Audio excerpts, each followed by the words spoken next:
자, 우리가 성령님의 열매에 대해서 계속 공부를 하고 있어요. 첫째 시간에는 성령님의 열매 맺는 삶이 왜 중요한지에 대해서 다루었었죠. 두 가지가 있다고 했어요. 첫 번째는 성령님의 열매 맺는 삶이 왜 중요하냐. 죄의 굴레, 죄의 속박에서 벗어나서 참 자유함을 누리고 그렇게 그 자유함을 가지고 능력 있는 그리스도인의 삶을 살기 위해서 성령님의 열매 맺는 삶이 중요하다라고 얘기를 했어요. 두 번째는 이제 그렇게 그 자유함을 받은 우리가 그리스도의 사랑으로 이웃을 섬기고 그들에게 사랑을 베풀기 위해서는 성령님의 열매가 있어야만이 가능하기 때문에 성령님의 열매 맺는 삶이 중요하다는 얘기를 했었어요. 그리고 이제 지난 시간에는 그 중에 이제 성령님의 9가지 열매 중에 사랑에 대해서 배웠었죠. 성경에서 말하는 사랑의 의미가 뭐라고 했어요? 그것은 우리가 생명을 받았어요. 이 숨쉬는 생명이 아니라 하나님과 교통할 수 있는 이 그리스도의 영을 받았단 말이에요.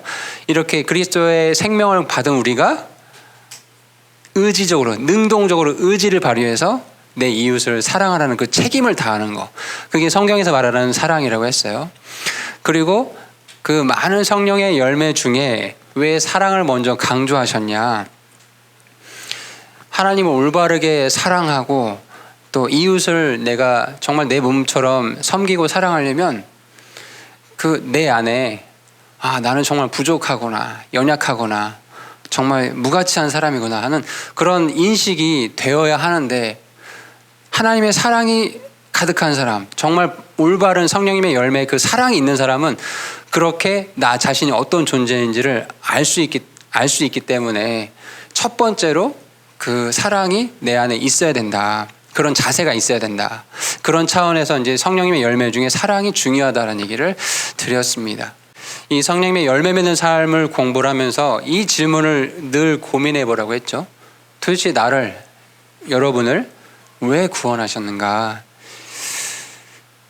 모든 사람은 구원 받았든 받지 않든지 간에 하나님의 성품이 있죠. 하나님의 형상이 있는 사람들이죠. 특별히 이제 우리 그리스도인들에게는 그 하나님의 높으신 그 성품을 따라가며 그분의 삶을 내 안에 이렇게 실현해가는 그런 것들을 원하시고 계시거든요. 주님의 마음을 본받아서 오전에 목사님 말씀하시죠. 교회 안에서 빛과 소금이 아니라 이 사회에서, 이 세상에서 빛과 소금의 역할을 해야 된다라고 하셨는데 주님께서 그걸 원하시고 계세요. 근데 그런 존재가 되기 위해서 정말 누가 봐도 그리스도인이구나라고 이렇게 말이 나올 정도로 믿는 자든 믿지 않는 자든 그렇게 되려면 도대체 뭐가 필요할까? 여러분 생각을 해보세요. 영적인 성장이 있으면 그 일이 가능하겠죠. 여러분 영적인 성숙이 있으면. 그런데 조금 더 구체적으로 말씀을 드려보면은 하나님의 사랑을 내가 정말 느끼고 이제 그 사랑을 내가 실천해야 될 어떤 명령을 받았다고 했었어요. 내 이웃을 사랑하라라고 명령이라고 했잖아요. 근데 그렇게 하기 위해서 하나님께서 우리의 영적 성장을 위해서 하시는 방법이 있어요. 그것은 무엇이냐면 징계예요. 징계. 뭐가 좀 이상하죠. 나를 사랑하신다고 하시는데 나에게 고통과 고난과 징계를 주신다는 거예요. 그걸 통해서 나의 영적 성숙과 성장을 이끌어 주신다라는 얘기를 이 본문에서 지금 하고 있거든요. 그래서 오늘은 도대체 이게 무슨 의미인가? 왜 사랑하는 자에게 징계를 주신다는 얘기가 도대체 무슨 의미인가? 우리가 약간 1차원적으로 생각하면 사랑한다고 하면은 그 사람이 원하는 걸 다 들어줘야 될 것 같잖아요. 그렇죠? 근데 성경에서 말하는 사랑은 이제 그게 아니라는 거죠. 그래서 이 사랑하는 자에게 특별히 6절에 그런 말씀이 있죠. 주께서 사랑하는 자를 친히 징계하시고 자신이 받아들이는 아들마다 채찍질 하시느니라. 이 말씀을 중심으로 해서 이 의미를 좀 설명을 해드리려고 해요. 그래서 오늘 설교 제목은 사랑의 또 다른 이름, 징계의 아름다움이라는 제목으로 말씀을 전할게요. 징계가 아름답다는 겁니다. 이게 왜 그런 건지를 설명을 해드릴게요. 먼저 그럼 징계가 도대체 선생님 뭡니까? 징계는 영어로 보면 chasten이라고 이렇게 우리 표현에 돼 있어요. 성경 구절에 보면은요. 선생님 이것을 이제 캠브리지 영어 사전에 찾아보니까 이렇게 설명이 돼 있어요. To make someone understand. 그러니까 어떤 사람을 이렇게 이해시키게 하는 거래요. 그게 뭘 이해시키냐? That they have failed. 너 실패했다 지금. 잘못하고 있다. Or done something wrong. 너 지금 뭔가를 잘못하고 있는 거다라고 그 사람에게 이해시키는 거래요. 근데 그것만 멈추는 게 아니라 그렇게 하고 나서 and make them want to improve. 그 사람한테 잘못을 인식했다면 이제 improve, 개선되고 향상될 수 있는 그 마음을 갖게끔 해주는 게 징계라는 거예요. 근데 이 캠브리지 영어 사전에 설명을 쭉 읽어보는데 정말 성경에서 말하는 그 징계의 의미와 너무나 잘 매치가 되는 거예요. 성경에서는 이 징계를 두 가지 의미로 얘기를 하고 있습니다. 첫 번째는 이 신자들이, 그러니까 예수님을 믿는 우리 성도들이 정말 죄를 지어서 잘못해서 받는 징계가 있어요. 그건 뭐 할 말이 없죠. 나의 죄 때문에 내가 받는 고통이기 때문에. 우리 고린도전서 10장에 가보시면 뭐 찾지 않아도 됩니다. 고린도전서 10장 7절에서 11절 말씀에 보면은 이 구약의 이 유대인들이, 이스라엘 백성들이 우상 숭배하다가 음행하다가 하루에 23,000명이 죽임을 당했대요. 그러니까 죄가 너무나 넘쳐나면 죽이시는 것까지도 징계에 들어간다라는 거예요. 그렇죠? 그리고 불평하고 이런 사람들한테 구약에 보면 이제 불뱀을 보내시죠. 그래서 물려 죽게 만들고 이러시거든요. 이런 죄 때문에 받는 징계가 있고, 또 한 가지 징계는 우리의 영적인 성장을 위해서 주님께서 친히, 우리 6절에 뭐라 되어 있어요? 주께서 사랑하신 자를 위해서 친히 징계를 주신대요. 그런 의미의 징계가 있다라는 거야.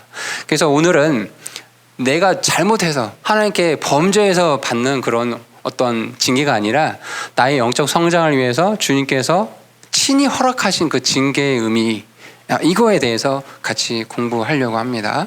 징계의 의미를 요약해보면 우리 본문에도 이제 그 6절 이후에 쭉 설명하고 있어요. 그 아버지가 자녀를 바로잡는 그 모습과 대비해서, 비교해서 하나님께서 이제 우리 인간들을, 또 특별히 성도들을 어떻게 다루시는지에 대한 비교 내용들이 쭉 나와요. 그러니까 한마디로 요약해보면 징계라는 거는 이제 아버지가 자녀를 사랑해서 뭔가 잘못된 거에서 이렇게 바로잡아 주시는 거. 근데 그게 징계거든요.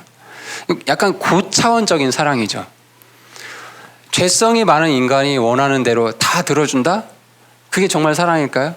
아주 단적인 예로 어린아이가 사탕을 좋아한다고 해가지고 계속 사탕을 줘요. 부모가. 정말 사랑을 걸까요? 아니겠죠. 충치를 썼고 뭐 이빨이 다 나중에 없어지게 될 텐데 그건 사랑이 아니라는 거죠. 그런 의미로 받아들이시면 돼요. 인생을 먼저 산 부모가 자기 자녀에게 무엇이 바른 것이고 좋은 것인지를 바로잡아주는 게 징계인 것처럼 우리 인간을 창조하신 하나님께서 어떻게 하면 너희가 바른 인생길을 갈 수 있는지를 이렇게 바로잡아주시고 이렇게 인도해 주신 게 징계의 의미이다. 근데 여러분 이게 단기간에 끝나는 게 아니고 평생이에요, 평생. 그러니까 당연하게 생각해야 돼요.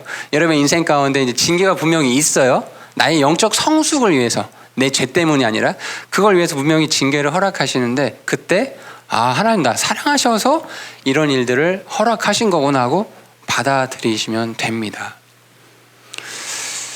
여러분 믿음 때문에 고통스러워한 적 있으셨어요? 혹시 그런 경험이 있나요? 내가 예수님 믿는 것 때문에 억울하게 고통당하고 뭐 이런 경험이 있었나요? 만약에 지금 고등학교 시절에 그런 경험이 있었다, 박수 칠 일이에요. 하나님께서 너무나 사랑하신다는 거예요. 아이러니하게도. 왜냐하면 사랑하지 않고 무관심한 자는 관심도 없거든요. 오전에 어떤 자매님이 그런 얘기 하시더라고요. 하나님의 징계가 없는 거는 진노다, 이거는. 내가 하나님 자녀로서 뭔가를 잘못 행하고 있는데도 아무런 징계가 없어요? 그건 하나님의 진노라는 거예요. 하나님 자녀가 아니라는 거죠. 그러니까 오히려 내가 하나님 때문에 그렇게 잘못한 게 없는데도 애매히 고난을 받고 애매히 욕을 먹고 그런 일이 생겨요? 나 하나님 자녀구나. 기뻐할 일이라는 거 이게. 참 놀랍죠. 그래서 이 징계가 하나님의 사랑의 표현이라는 겁니다. 이 점을 잘 이해를 해야 돼요. 시편 94편 12절 말씀에 가보면 이런 말씀이 있어요. 오 주여, 주께서 징계하시며 주의 법으로 가르치는 사람은 복이 있나니 라고 말씀이 되어 있어요. 주님께서 징계해 주시고 또 주의 말씀으로 이렇게 가르쳐 주시는 그 사람은 복 있는 사람이래요. 그 일을 통해서, 그 징계의 고통스러운 시간을 통해서 나의 영적 성장이 있기 때문에, 그 시간을 통해서 나 자신을 돌아볼 수 있기 때문에, 그걸 통해서 하나님 나를 이렇게 사랑하시는구나 하고 알 수 있는 시간이 바로 징계의 시간이거든요. 그래서 시편 94편 12절에 주께서 징계하시고 또 주의 법으로 가르치는, 그 가르침을 받는 그 사람 복 있는 사람이다라고 말씀하고 계세요. 자, 그러면 하나님께서 이제 우리의 영적 성장을 위해서 징계를 허락하신 데가 있다고 했잖아요. 그럼 실제적으로 어떻게 하시나를 그걸 좀 살펴볼게요. 여러분 11절을 가보세요. 이렇게 말씀하고 있어요. 이제 어떤 징계도 그 당시에는 기쁘게 보이지 아니하고 슬프게 보이나 그럼에도 불구하고 나중에는 그것으로 말미암아 단련된 자들에게 그것이 의의 화평의 열매를 맺느니라. 하나님께서 우리 주님을 믿는 이 성도들에게 영적 성장을 원하시거든요. 근데 그것을 어떻게 이뤄가시는가? 질병으로 다루시는 경우도 있어요. 뭐 경제적인 어려움으로 다루시는 경우도 있어요. 그런데 대다수, 여러분이 중요합니다. 대다수의 경우에는 내 옆에 있는 사람을 이용하세요. 지금 여러분 옆에 앉아 있는 사람, 또 가족들, 친척들, 그런 사람들을 이용해서 나에게 가장 가까운 가족들, 형제 자매들을 이용해서 도저히 상식적으로 이해되지 않는 행동을 허락을 해주세요. 그 사람한테. 그래서 나한테 내가 이제 상처받고 억울하고 화나고 막 눈물 흘리는 일을 만드세요. 왜 그렇게 하시나? 그걸 통해서 그리스도의 사랑을 깨닫고 알게 해주시려고 그렇게 하신다라는 거예요. 그 억울한 일들을 통해서. 우리를 힘들게 하고 불편하게 하는 사람에게도 주님께서는 사랑을 베풀기 원하시거든요. 그런데 아무 일이 없어요. 쉽게 그 마음이 생기지 않거든요. 근데 나는 아무 잘못이 없는데 억울하게 내 옆에 사람이, 나한테 이렇게 친절했던 사람이 갑자기 전혀 예상하지 않은 방법으로 나한테 뭐 함부로 대한다든지 나쁜 말을 한다든지 이런 일을 통해서 상처를 받게 만드는 그 일을 하나님께서 하신다라는 거예요. 이게 영적인 원리거든요. 도대체 왜 그렇게 하시는 건가? 그 일을 통해서 그리스도께서 우리 죄인들을 어떻게 사랑하시는지를, 그 마음을 배우게 하신 목적이 있어요. 여러분 3절의 말씀에 보시면 죄인들이 자기를 대적하여 이처럼 거역한 것을 견뎌내신 분을 깊이 생각하래요. 여러분 이 말씀 잘 기억해 보세요. 죄인들이 지금 여기 자기는 예수님이에요. 예수님을 이렇게 대적해서 이처럼 거역한 것을 견뎌내신 그 예수님을 깊이 생각해 보래요. 이것은 너희가 너희 생각 속에서 지치고 기진하지 아니하게 하려 함이라. 여기서 그 죄인들이 거역한 것이라는 표현에서 영어로 가보시면 contradiction, 모순이라는 표현을 쓰고 있어요. 이 모순은 앞뒤가 맞지 않는 말과 행동을 할 때 이 모순이라고 얘기를 하잖아요. 여러분 죄인들이 예수님께 했던 이 모순된 행동들을 한번 생각을 해볼까요? 특히 유대인들이 메시아를 원했어요. 수천 년 동안 원했죠. 드디어 예수님이 이제 초림 때 나타나셨어요. 내가 메시아다. 너네가 그들이 기다렸던 내가 너의 왕이다. 또 어떻게 했죠? 정작 나타났는데 십자가 못 박아 이렇게 죽게 만들죠. 굉장히 모순되죠. 그렇죠? 또 우리가 신약의 성도들 생각해 보세요. 죄에서, 그 사망의 속박에서, 지옥의 형벌에서 벗어나고자 해서 우리가 예수님을 바라고 이제 구원을 받았어요. 그런데 이렇게 구원받은 사람들조차도 신앙생활에 조금만 불편함이 생겨도 어떻게 되죠? 믿음을 저버려요. 교회 안 나와요. 기분 나빠서 안 나온대요. 그런 현대 교회인들의 모습이 너무나 많거든요. 너무나 모순되죠. 또 하나님을 사랑한다고 하면서도 이 옛 자아를 십자가에 처리하지 못하는 사람이 너무나 많아요. 그래서 교회 안에 시기, 질투, 음란함, 뭐 권력, 재물욕, 자기 자랑이 얼마나 넘쳐납니까? 이게 다 모순된 것들이에요. 근데 주님께서는 이거를 다 견뎌내 주셨어요. 주님께서 근본적으로 하나님이시기 때문에 사실은 이런 대우를 받으실 필요가 없죠. 근데 견뎌내 주셨어요. 또 이 땅에 오셔가지고 행하신 수많은 일들이 있죠. 그랬기 때문에 그걸 통해서 마땅히 받아야 할 대우가 있는데 받지 못하셨어요. 근데 그것도 견뎌내 주셨어요. 불의한 자들이 오히려 예수님을 대적하고 결국 십자가 못 박게 하셨죠. 욕하고 때리고 그랬었죠. 근데 맞대어 대응하지 않으셨죠. 그걸 견뎌내 주셨어요. 오히려 그 불의한 자들의 구원을 위해서 자기의 모든 것을 내어 주셨잖아요. 십자가의 수치를 다 견뎌내 주셨잖아요. 바로 이 모순된 이 모든 것들을 견뎌내신 주님을 기억해 보라는 거예요. 깊이 생각해 보라는 거예요. 그런데 아까 말씀드린 것처럼 평상시에 이걸 깊이 생각할 여건이 안 돼요. 너무나 평온하기 때문에. 그런데 나한테 상처 줄 수 있는 사람을 이용해서 그냥 보통 사람이 아니라 반드시 상처 줄 수 있는 사람을 이용하세요. 이 점을 잘 기억해 보세요. 여러분의 영적 성장을 위해서 그냥 별 볼일 없는 사람이 아니라 꼭 나한테 상처 줄 수 있는 사람을 이용해서 그 징계의 시간을 허락을 해주세요. 되게 속상하겠죠. 배신감 느끼고, 그렇죠?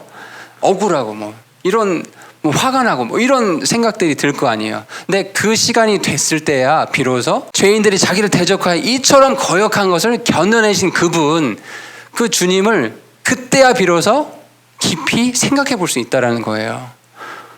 이 참 놀랍죠. 이게 징계라는 것이요. 징계를 견뎌내는 게 쉬운 일일까요? 쉬운 일은 아니긴 해요. 11절 말씀에 보면 뭐라 되어 있어요? 어떤 징계도 그 당시에는 기쁘게 보이지 않는다. 슬프게 보인다. 여러분 한번 이런 일이 있다고 생각해 보세요. 내가 그렇게 신뢰했던, 어떻게 내가 나한테 저런 말을 할 수 있을까 하는 그런 일들이 여러분 가운데, 삶 가운데 벌어졌을 때 슬프겠죠. 그런 시간들이 허락이 됐다고 한다면은. 그런데 사실 이렇게 말씀할 수도 있을 거예요. 그 시간이 됐을 때 주님 솔직히 저 너무 화가 납니다. 주님 용서하라고 하시는데 저 용서 안 되는데요, 주님. 그런 말이 나오거든요. 주님께서는 그 사람을 사랑하고 그들을 위해 기도하라고 하시지만 기도가 안 나옵니다, 주님. 어떡합니까? 처음엔 그런 반응이 나와요. 사람이기 때문에. 그런데 주님께서는 아무리 그런 내 불평과 하소연을 하더라도 그냥 가만히 묵묵부답이세요. 근데 놀라운 건요, 그 시간을 통해서 그런 말을 뱉고 나서 다시 주님의 마음을 이 3절 말씀처럼 생각해 보는 시간을 갖게 돼요. 이게 참 놀라운 거예요. 그래서 결국 그 고통의 징계의 시간들을 다 견뎌내고 나면 영적인 성장이 있어요. 그리고 주님께서 나를 너무나 사랑하시는구나. 내가 더 이런 차원이었다면 더 높은 차원의 그리스도의 성품의 삶을 살기를 원하시는구나라는 걸 깨닫게 돼요. 그러니까 징계가 사랑인 거죠. 그리고 아름다운 거죠. 선생님이 참 아름다운 것 같아요, 이게. 자, 그럼 마지막으로 이제, 그럼 우리가 이런 징계의 시간이 있을 때 어떤 자세로 그 시간들을 견뎌내면 좋겠나라고 말씀을 드릴게요. 여러분 12절부터 14절의 말씀을 보세요. 그러므로 늘어진 손과 연약한 무릎을 일으켜 세우고 너희 발을 위해 고든 행로들을 만들지니 이것은 저는 것이 길에서 벗어나지 아니하고 고침을 받게 하려 함이라. 모든 사람과 더불어 화평과 거룩함을 따르라. 그것들이 없이는 아무도 주를 보지 못하리라 라고 말씀하고 계세요. 나에게 징계의 시간이 여러분 인생 가운데 분명히 있거든요. 억울하고 화나고 어떻게 이런 일이 있을 수 있을까 하는 그런 상황들이 분명히 있거든요. 근데 그때가 하나님의 사랑이 쏟아지는 시간이라고요. 높은 차원으로 보면. 그래서 그 시간을 낙담하고 이렇게 자포자기 하라는 게 아니라 12절에 뭐라 되어 있어요? 그러므로 늘어진 손과 연약한 무릎을 일으켜 세우라고 말씀하고 계시죠. 인내하고 낙심하지 말고 더 힘있게 나아가야 된다는 거예요. 그 시간일수록 더 힘있게 나아가야 된다는 거예요. 그걸 주님께서 원하고 계세요. 여기 보면 13절에 가보면 또 자기 발을 위해 고든 행로들을 만들라고 되어 있잖아요. 이 말이 무슨 말이냐면 여태까지 자기가 했던 그런 어떤 모습들이 있을 거예요. 근데 그걸 잠깐 멈춰보고 나의 발걸음이 제대로 가고 있었던 건가? 점검해 보라는 거거든요. 그래서 만약에 그 발걸음이 주님 보시기에 저는 발이었어요. 그렇다면 고침을 받아야 되거든요. 근데 이런 일들이 가능하려면 인내하고 견뎌내고 힘있게 나아가야 된다. 자, 이거 꼭 기억하시고, 두 번째는 14절에 모든 사람과 더불어 화평과 거룩함을 따라야 돼요. 의지를 발휘해서 징계의 시간이 여러분 인생 가운데 닥쳤을 때 모든 사람과 더불어 화평과 거룩함을 따라야 돼요. 여러분, 징계와 고난 중에 있어요. 그럼 그 사람의 그 감정이 어떨까요? 평상시보다는 많이 예민해지겠죠. 그죠? 그리고 또 쉽게 화가 나고 뭐 날카로워지겠죠. 우울하기도 하고 막 이렇게 기복이 되게 심할 거거든요. 또 그 나에게 이렇게 상처 줬던 그 사람들에 대한 원망과 미움이 막 터져 나오겠죠. 때때로는. 그런데도 그들과의 화평 그리고 거룩함을 버려서는 안 된다라는 거예요. 세상 사람들은 그런 일이 벌어지면 어떻게 하죠? 그냥 절교하겠죠. 네가 감히 나한테 이럴 수 있어 하면서 절교해버리겠죠. 근데 그리스도인은 그럴 수가 없어요. 내가 이해되지 않더라도 그런 일이 여러분 인생 가운데 만약에 펼쳐지게 되면 반드시 펼쳐지게 돼 있어요. 하나님이 사랑하시기 때문에 미리 지금 말씀을 드리는 겁니다. 예방주사를 주는 거예요. 그런 일이 벌어졌을 때 세상 사람들처럼 막 절교하고 막 안 보고 이런 게 아니라 그럼에도 불구하고 그들과 화평하면서 거룩함을 유지해라. 거룩함이라는 건 구분된 삶이기 때문에 그렇게 거룩함을 유지해야 된다. 마지막 세 번째는 기도해야 돼요. 여러분 이사야서 26장 16절에 가보면 이런 말씀이 있어요. 주여 그들이 고난 중에 주를 찾아 싸우며 주의 징계가 자기들 위해 임할 때 기도를 쏟아 부었나이다. 징계가 우리 위에 쏟아져 있을 때 이렇게 임할 때 기도를 어떻게 했대요? 쏟아 부었대요. 기도를. 그러니까 평상시 우리가 뭐 식사기도 이런 차원이 아니라 고통의 시간, 우리의 영적 성장을 위해서 하나님께서 친히 허락하신 그 사랑의 또 다른 이름, 이 징계의 시간이 있을 때 기도를 쏟아 부어야 돼요. 그래야만이 인내하고 힘있게 나아가면서 그 나에게 힘들게 했던 그 사람과도 화평과 거룩함을 유지할 수 있거든요. 자, 이렇게만 된다면 너무 멋지겠죠? 그렇죠? 자, 오늘 이 사랑의 또 다른 이름 징계에 대해서 나눴어요. 그러니까 이 징계의 시간을 잘 견뎌내고 믿음으로 잘 그거를 극복한다면은 정말 이 여러분의 영적인 수준이 정말 한 차원 더 높아진다는 것을 경험하게 될 거예요. 여러분의 인생 가운데 이런 일이 펼쳐졌을 때 어떻게 하라고요? 인내하고 낙심하지 않고 힘있게 나아가야 된다. 그리고 그 나를 힘들게 했던 그 사람을 절규하는 것이 아니라 어떻게 하라고요? 화평한 가운데 거룩함을 유지하려고 노력해야 된다. 근데 내 힘으로 안 되기 때문에 기도를 쏟아 부어라.